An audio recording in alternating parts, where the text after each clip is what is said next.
강원국의 지금 이 사람.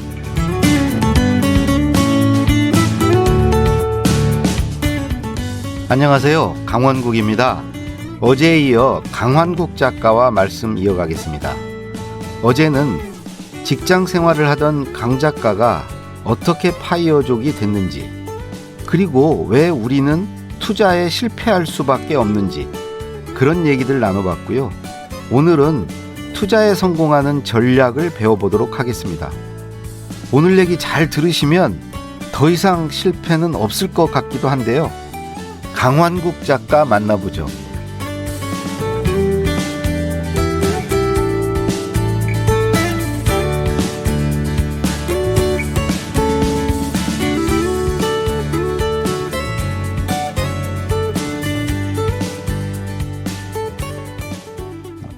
예, 안녕하세요. 강환국 작가 다시 모셨습니다. 안녕하십니까. 예.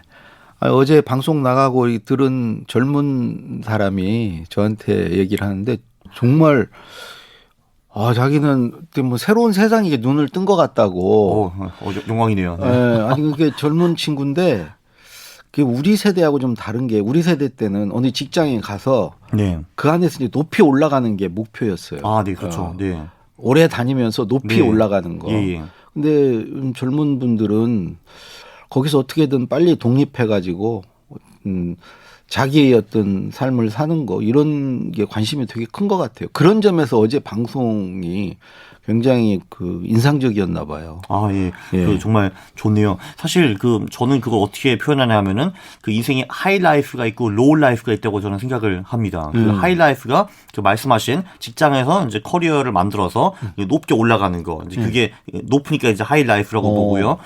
제가 사실 선택한 거는 로우 라이프였습니다. 직장에서는 그냥 할 만큼 정도만 하고 나머지는 이제 부업이나 투자를 통해서 경제적 자유를 도달하는 거. 이게 이제 로우 라이프라고 저는 보는데요. 근데 사실 뭐 하이 라이프가 좋냐, 로우 라이프가 좋냐, 그건 저는 말을 할 수 없다라고 보는데, 근데 빨리 입사하자마자 둘 중에 하나의 길을 선택하는 거는 매우 좋다라고 봅니다. 이것도 아니고 저것도 아니고 소위 미들 라이프면은 굉장히 안 좋다고 봅니다. 포커에서도 이제 하이 로우 포커를 치면은 하이가 이기고 로우도 이기는데 어중간한 패는 다 죽잖아요, 그게. 네, 그거랑 비슷하다고 저는 봅니다.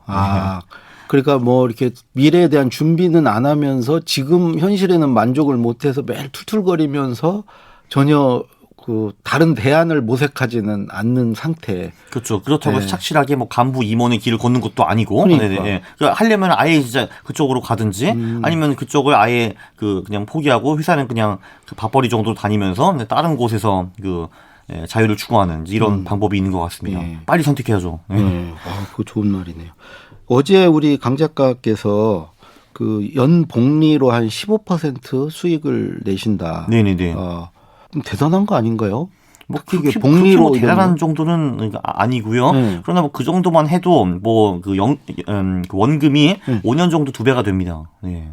5년 지나면 2배가 돼요? 네. 그리고 10년 지나면 4배가 되고요. 15년 8배, 뭐 20년에 16배 그런 식으로 늘어납니다. 그러면 지금 한 1,000만 원 투자해서 네. 5년 지나면은 그게 2천만 원이? 네, 그렇죠. 그러니까 1,000만 원을 가지고 매년 15%를 벌었다라고 가정을 하면은 그래서 1,000만 원이 5년 후면은 2천만 원이 됩니다. 근데 15% 어려운 거 아니에요? 뭐 어렵다고 할 수도 있고 뭐 쉽다고 할 수도 있는데요. 뭐 그 정도 수익률은 일반인도 무난히 도달할 수 있다고 봅니다. 별 큰 리스크 없이요. 네. 근데 오히려 일반 투자자분들이 그보다 더 욕심을 내서 문제가 되는 건가요? 그렇죠. 욕심이 늘 가장 큰 문제인 것 같습니다. 네. 그러면 오히려 욕심을 안 내고 그러니까 홈런 한 방 기대하지 않고 그러니까 번트라도 되고 살아나가야 되겠다는 마음으로 이렇게 접근을 하면 가능한 수치라는 거죠. 네, 그렇습니다. 네. 이제 15% 그걸 이제 달성하기 위해서 여러 투자 방법들이 있을 텐데. 네, 그렇습니다. 그 중에 이제 우리 강 작가께서 찾은 방법이 이제 퀀트 투자라는 거예요. 네, 그렇습니다. 퀀트 투자 이거 아주 좀 쉽게 좀 설명을 좀 해 주시죠. 일단 그 퀀트 투자라는 단어의 거부감을 갖고 계신 분들이 상당히 많으시다고요. 그냥 그거 딱 들으면 어려워 보이니까. 사실 근데 그 퀀트라는 게 퀀티테이티브 그러니까 계량적이라는 것의 준 말입니다. 그냥 그 양적인 뭐 계량적인 네, 양적 그렇네요. 양적 투자라고 할 수 있겠네요. 진짜 생각해 보니까. 우리 고등학교 때 그거 배웠죠. 뭐 퀄리티하고 뭐 퀄티티, 뭐 그렇죠. 양적인 그게 계량적인 그런 의미네요. 네, 그런 뜻입니다. 그러면 계량적인 양적 투자라도 되겠구나. 네네. 퀀트 투자 그러면 계량적인 투자라는 거예요? 네, 그게 한마디로 규칙 기반 투자인데 그 규칙이 계량화가 가능해야 되는 겁니다. 그러니까 수치로 수치로만 하는 거고요. 수 있어야 된다. 네, 그러니까 예를 들면은 싼 주식을 사서 비싼 주식을 팔아라. 이런 거는 거기 숫자가 아무것도 없기 때문에 애매모호합니다. 그렇죠. 뭐가 싸고 뭐가 비싼 거지 나오지 않으니까요. 그렇죠. 그러나 뭐 퍼가 가장 낮은 주식 20개를 사서 6개월 동안 보유하고 있다가 그럼 그 애들을 다시 다 팔고 그 시기에 다시 퍼가 가장 낮은 20개의 종목으로 교체하라. 뭐 이런 거는 퀀트 투자가 될 수가 있습니다. 퍼가 이제 주가 뭐죠? 그거는 시가총액을 그 작년 순이익으로 나누면 되는 거거든요. 그래서 그거는 정확하게 수치가 나옵니다. 그러면 왜 퀀트 투자를 해야 되는 거예요? 이것의 장점이 뭐예요? 어제 제가 그 투자 심리에 대해서 좀 말을 해드렸는데요. 한마디로 우리 두뇌는 객관적으로 뭔가 판단하는 거가 굉장히 어렵습니다. 그 많은 편향들이 저희를 방해하기 때문이죠. 그런데 이 퀀트 투자 같은 경우는 그 객관적인 판단이 가능합니다. 그러니까 퀀트 투자에 룰이 있으면은 뭐 제가 투자를 하나, 교수님이 투자를 하나, 심지어 7살짜리 꼬맹이가 투자를 하나 다 똑같이 투자를 할 수 있게 되는 겁니다. 일단 그래서 주방장이 갖고 있는 레시피처럼 뭐를 해야 되는지가 굉장히 명확하고요. 그러니까 사실 뭐 제가 이제 그 요리 초짜인데 그 딱 식당에 가가지고 갈비탕을 해와라라고 하면 저는 당연히 못할 겁니다. 거기 가서 소금을 얼마 넣고 물을 얼마 데우고 그런 식으로 1번부터 20번까지 다 써 있다고 하면은 심지어 저 같은 사람도 갈비탕을 만들 수 있을 겁니다. 고기를 얼마 넣고 이런 식으로 나오면요. 퀀트 투자는 이제 그게 가능하고요. 1번. 그러니까 누구나 과거의 어떤 지표들을 보고 할 수 있다. 네, 그래서 누구나 할 수 있다. 그거를 할 때 이제 퀀트 투자의 또 두 번째 장점이 나오는데 일단 그 규칙이 명확하기 때문에 이 규칙을 가지고 과거에 투자를 했으면은 어느 정도 성과가 있었는가 그거를 분석을 할 수가 있습니다. 예를 들면 조금 전에 뭐 퍼가 가장 낮은 기업을 샀다 이런 그런 게 전략이 하나의 있는데 규칙이죠. 그렇죠. 지금. 그러면은 그 전략을 제가 2000년부터 2020년까지 20년 동안 그대로 적용을 했다면은 얼마를 벌 수 있었는가? 네, 그리고 깨질 때는 어느 정도 깨졌는가? 그 깨지는 구간은 몇 개월인가? 그리고 다시 회복할 때 몇 개월인가? 그런 거를 전부 다 시뮬레이션을 돌릴 수가 있습니다. 그걸 뭐 백테스트라고 하더라고요. 네, 그렇죠. 그거를 저희가 백테스트라고 합니다. 네. 그러니까 첫 번째로 이건 규칙에 의한 투자고 그러니까 규칙들이 여러 가지가 있겠네요. 그중에 고르는 건가요? 나는 이 규칙이 마음에 든다. 그렇죠. 근데 마음에 든다고 하면은 그럼 실제로 과거에 통했는가? 이제 그거를 한번 두 번째로 확인할 한번 수가 있는 겁니다. 네, 그러면은 되네라고 하면 좋네 하고 생각을 하고 그러면 오케이 나 이거 하겠다라고 결정을 한 다음에 좋아 그럼 이 규칙에 맞는 종목은 무엇인가 하고 그럼 그 종목을 뽑아내면 됩니다. 그건 자동으로 뽑아주는 거 아니에요? 그거를 그 프로그램이 해주는 거죠. 프로그램이. 네, 그렇죠. 왜냐하면은 주식이 한국에 2,000개가 있기 때문에 실제로 제가 퍼가 가장 낮은 주식을 찾으라라고 하면은 그거 굉장히 어렵습니다. 찾는 게. 그런데 그 프로그램이 한 번에 해주는 거죠. 그걸. 네. 그럼 이거를 하려면은 그러니까 어떤 규칙을 가지고 내가 투자할 것인가를 좀 정해야 될 것 같고 그래서 그 규칙에 따라서 과거에 어땠는지, 주식이 어떻게 움직였는지, 과거 그 데이터를 이렇게 보는 거, 그리고 이제 그게 이거 괜찮다 싶으면은 그 규칙에 맞는 그 프로그램을 돌려서 해당 종목들을 쭉 뽑는 거네요. 그렇습니다. 그 프로그램이 그 시뮬레이션 돌리는 거, 그 백테스트도 같이 합니다. 그 백테스트도 가능하고, 그리고 백테스트를 해보면은, 이거 괜찮은 것 같네 하면은, 나 이거 할래. 그러면 뭐 사야 돼? 하면 그거를 그 종목도 같이 뱉어줍니다. 그리고 요즘은 그것뿐만이 아니라 그 종목을 자동으로 매매하고 매수하는 것까지 다시 연결되어 있는 프로그램들도 있습니다. 미리 딱 정해놓으면 그때 되면은 딱 뭐 사고 팔고 이렇게. 그렇죠. 그거를 이제 프로그램이 자동까지 해주는 것까지도 요즘 나와 있습니다. 그럼 프로그램 비싸겠는데요? 별로 안 비쌉니다. 네네.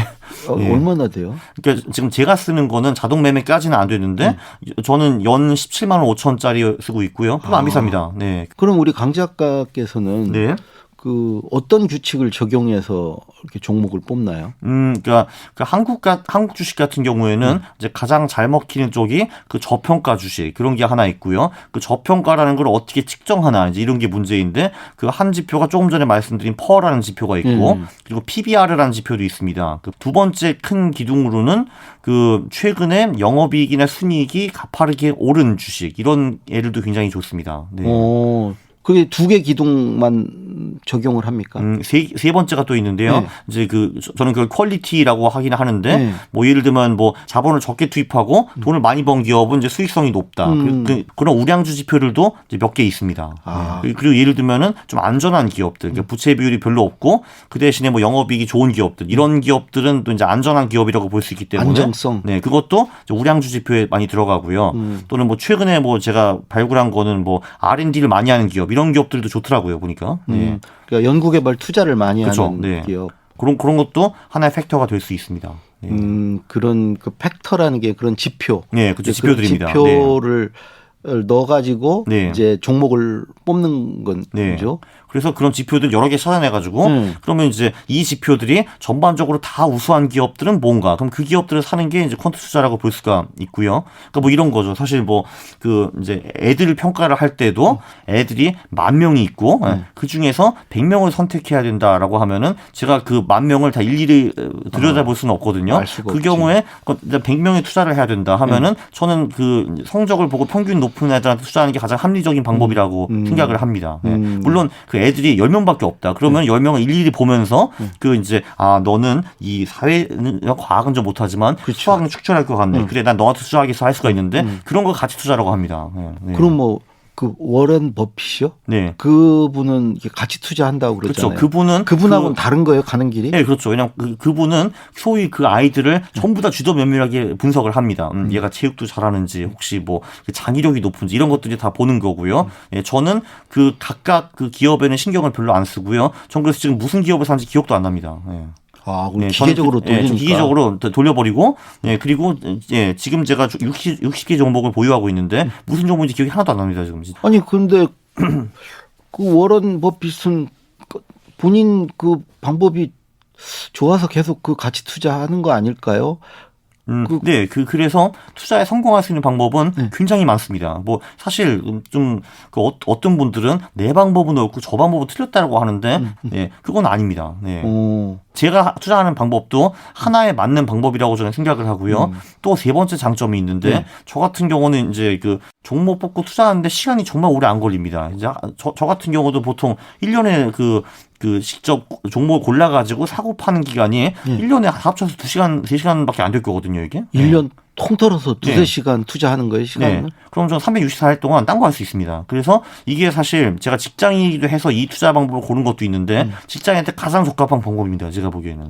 그동안 그 딴 시간 또 딴 거 할 수 있거든요. 근데 수익률이 그렇다고 나쁘냐? 그건 아니거든요. 주가지수보다 높기 때문에 가성비가 매우 높다고 생각합니다. 수익도 높고 제 시간은 별로 안 들이고. 네. 저 증권사 다닐 때 막 기업 탐방하고 네네네. 그 CEO 리스크 같은 거 있잖아요. 네, 그렇죠. 경영자도 막 파악해야 되고 뭐 여러 가지 그런 게 다 필요 없는 거네, 이거는. 그러니까 그게 하면은 좋습니다. 하면 좋다는 거 저 알고 있기는 하는데 근데 이제 그런 리스크를 피하기 위해서 이제 분산 투자를 하는 겁니다. 그 한 개 종목을 사면은 그 정말 재수 없이 그 이상한 CEO가 있는 기업에 걸릴 수도 있는 거거든요. 근데 기업이 뭐 20개, 30개, 40개 있으면은 어쩌다 그거 하나 걸려도 제 총 자산의 그 비중이 크지 않기 때문에 뭐 크게 상관없습니다. 그거는. 자, 그럼 분산 투자를 뭐 여러 종목에 투자하는 것도 이제 분산 투자고. 네. 여러 자산에 투자하는 그것도 거 분산 있잖아요. 투자입니다. 그 분산 투자잖아요. 네. 분산 투자를 해야 되지 않나요? 해야 됩니다. 무조건 해야 된다고 봅니다, 저는. 예.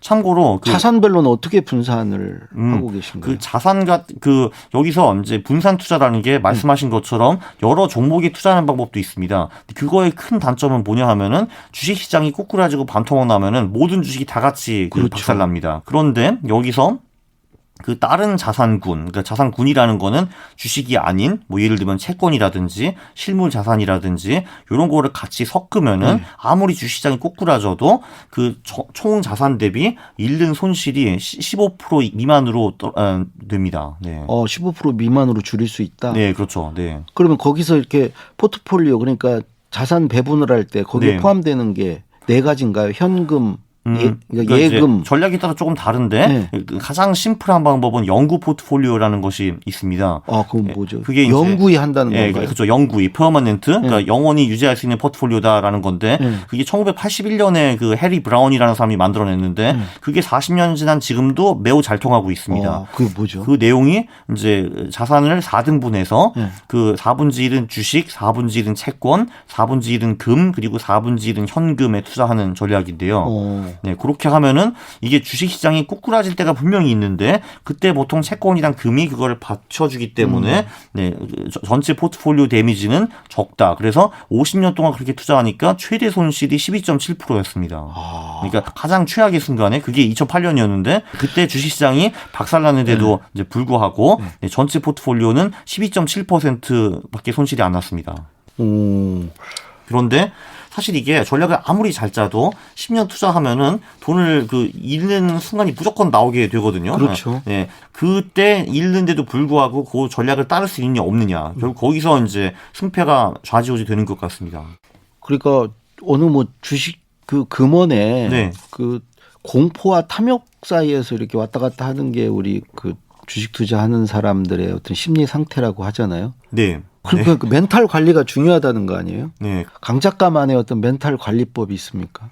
뭐 딱히 별로 없는데요. 예, 뭐 저는 농담으로 그 백테스트를 10,000번 하지 않은 사람과는 겸상하지 말아라라는 말을 하고 다니는데. 백테스트. 네, 그거를 이제 많이 하게 되면은 확실히 좀 보이는 게 있습니다. 뭐 그 중에서 이제 가장 중요한 거는 그 절대로 10번 투자해서 10번 벌 수 없다라는 것이 이제 중요한 것 같고요. 아, 옛날에 그 이력들을 보면 네. 과거에 이랬구나. 네, 그렇죠. 네.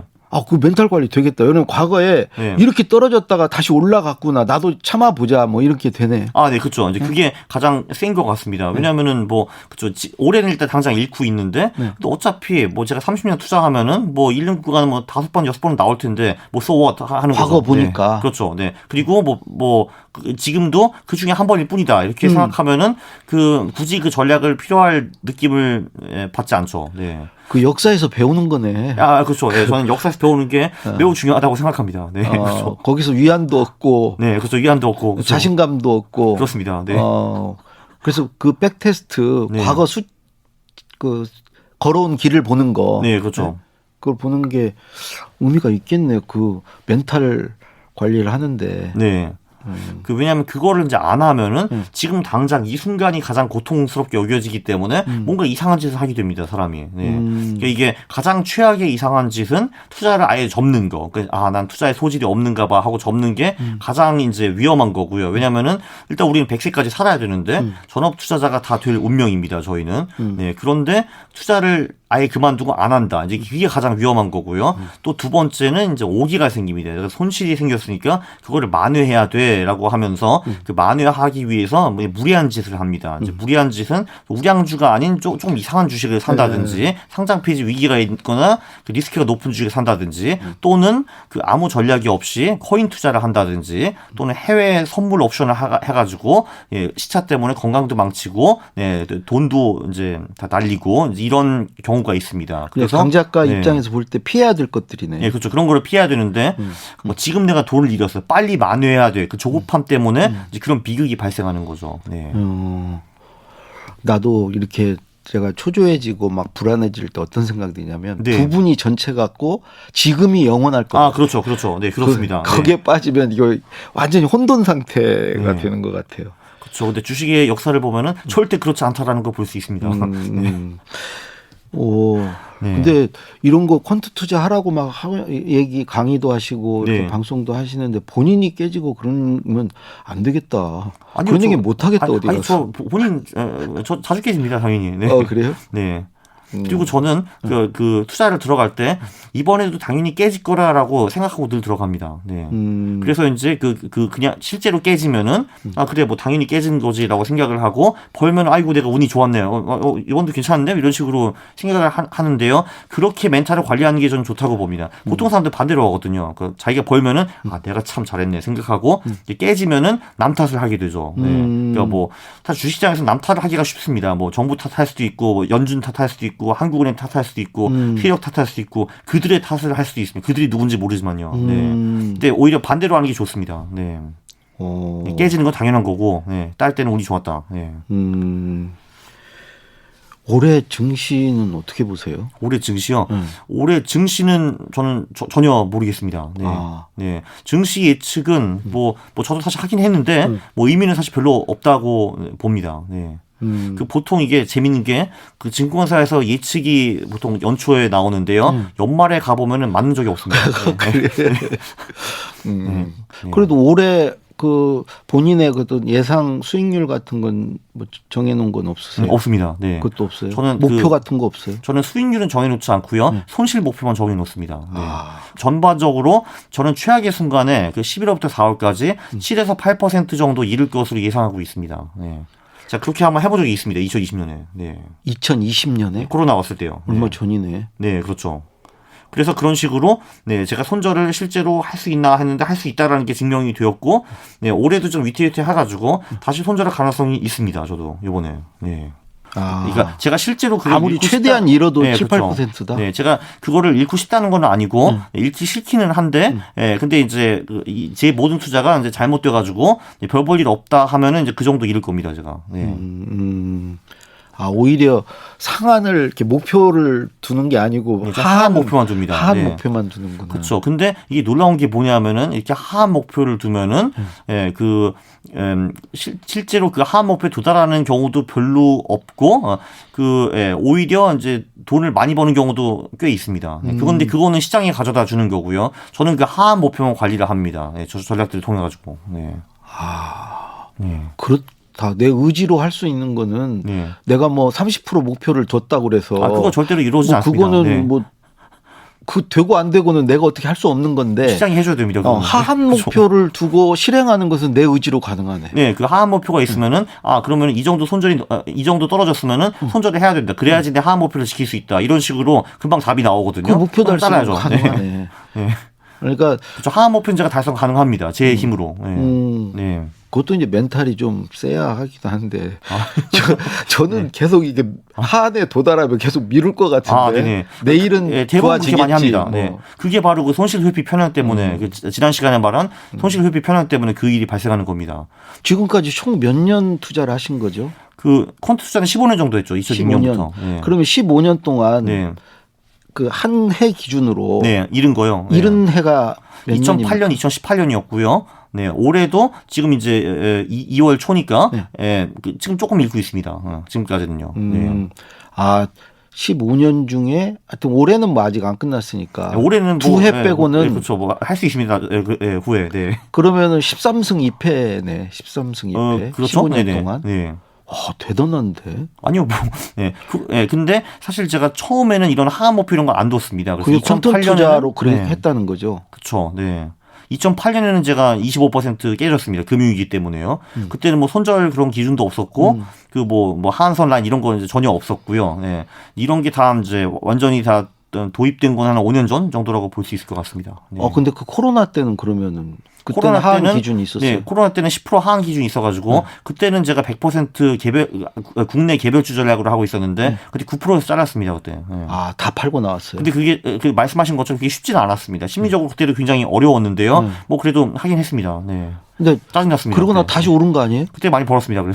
그래서 2020년은 플러스로 마감을 했고요. 네, 그때는 그 2008년에는 제가 25% 손해를 봤습니다. 금융위기 때요. 다행히도 그때 제가 돈이 별로 없었고요. 그래서 제가 그 강조하는 게 작은 돈부터 투자를 시작해야 된다. 그때 제가 돈이 2천만 원 정도밖에 없었거든요. 그래서 25% 날려봤자 뭐 큰 돈은 아니었습니다. 그때. 지금 같은 규모였으면 어마어마한. 그렇죠. 그러면은 이제 분명히 제 멘탈이 나갔을 겁니다. 그때. 네. 투자금이 적을 때부터 계속 이걸 하면서 어떤 내성 같은 걸 좀 키워야 되겠네. 네, 마음 근육을 그렇죠. 단단하게 하는 훈련도 해야 되겠네요. 네. 그래서 절대로 몇 억까지 모으고 투자하는 거는 저는 반대입니다. 네. 그래서 지금 어쨌든 이제 어떤 경제적 자유를 얻으셨고 그 많은 분들이 우리 강 작가 같은 길을 걷고 싶은 분들이 특히 젊은 분들 사이에서 저는 많을 거라고 봐요. 그런 이제 그런 분들한테 이제 마지막으로 이제 조언을 해주신다면 또 이 돈을 많이 버는 것 자체가 그 목적은 아니잖아요. 돈을 벌어서 그 다음에 뭘 할 거냐도 중요한 거잖아요. 네네네. 그래서 우리가 보통 이제 나는 뭐가 되고 싶어 할 때 그 네. 돼서 네가 뭐 할 건데 이게 중요하지. 네네. 그렇죠. 예. 되는 것에서 끝나면 안 되잖아요. 네. 일단 제가 아는 통계를 보면은 직장인들 중, 그러니까 젊은 직장인들 중에서 70% 정도가 파이어를 꿈꾼다고 하더라고요. 조기 은퇴 이런 걸 꿈꾼다고 하는데, 저도 사실 이번에 20명이랑 인터뷰를 실행을 해봤습니다. 실제로 그 파이어를 이루신 분들과. 근데 그 중에서 이제 그런 분들도 계십니다. 정말 열심히 일하다가 만든 창업한 기업이 잘 돼가지고 수백억을 버신 분들도 계셨어요. 근데 그분들이 그 후에 은퇴를 한 다음에 굉장히 오래 방황한 경우도 있었습니다. 네, 몇 년 동안 이제 방황한 경우도 계셨는데, 이제 그거는 아무래도 이제 그 돈을 번 후에 이제 무엇을 할까, 그거에 대한 고민이 좀 부족했던 거죠, 제 생각에는. 그래서 파이어 하기 전에 꼭 한번 생각을 해봐야 되는 겁니다. 은퇴를 한 후에 내 하루를 어떻게 보낼 것인가, 그리고 무슨 일을 할 것인가, 그리고 본인이 가장 좋아하는 것이 무엇인가, 이런 거를 좀 따져봐야 되고요. 결국은 자기가 좋아하고 자기 나름대로 의미 있는 일을 하기 위해서 우리가 이제 그 파이어를 네. 하는 거니까요. 네. 근데 그게 무엇인지 정확히 알아야 된다라고 저는 생각을 하고, 특히 이제 한국에서는 그거를 모르시는 분들이 굉장히 많은 것 같습니다. 그게 획일화된 교육 때문에 그런 건지, 그냥 남의 기대에 맞춰서 살아서 그런 건지, 그러니까 본인이 정작 가장 좋아하고 가장 필요로 하는 게 무엇인지 모르는 경우가 좀 많은 것 같더라고요. 맞죠. 네. 내가 정말 뭘 좋아하는지. 네, 그렇죠. 네. 뭐가 잘하는지 그런 것도 중요하고요. 네. 결국 이 경제적 독립이 그 자체가 목적이 아니고 독립을 해서 무엇을 할 것인가. 네. 그거를 할 수 있는 수단을 가져다 주는 겁니다. 경제적 수단에 자유가. 불과한 거지. 그게 네. 목적은 아니다. 예. 그 책도 여러 권 쓰셨는데 거인의 포트폴리오란 책도 쓰셨어요. 네, 여기서 그렇습니다. 거인은 본인입니까? 나를 본받아라? 나를 따르라? 제 몸이 좀 거대하기는 하는데요. 이제 그런 말은 아니고 이제 투자의 거인들을 말한 겁니다. 사실 제가 저 책에 나온 그 전략들을 만든 거는 사실 별로 없고요. 예, 다른 위대한 분들이 만들어 주셨는데 그분들이 투자의 거인들입니다. 네. 예. 알겠습니다. 예, 어제 오늘 정말 좋은 말씀 고맙습니다. 감사합니다. 예. 경제적 자유를 만드는 23가지 전략을 담은 거인의 포트폴리오를 쓴 강환국 작가와 말씀 나눴습니다.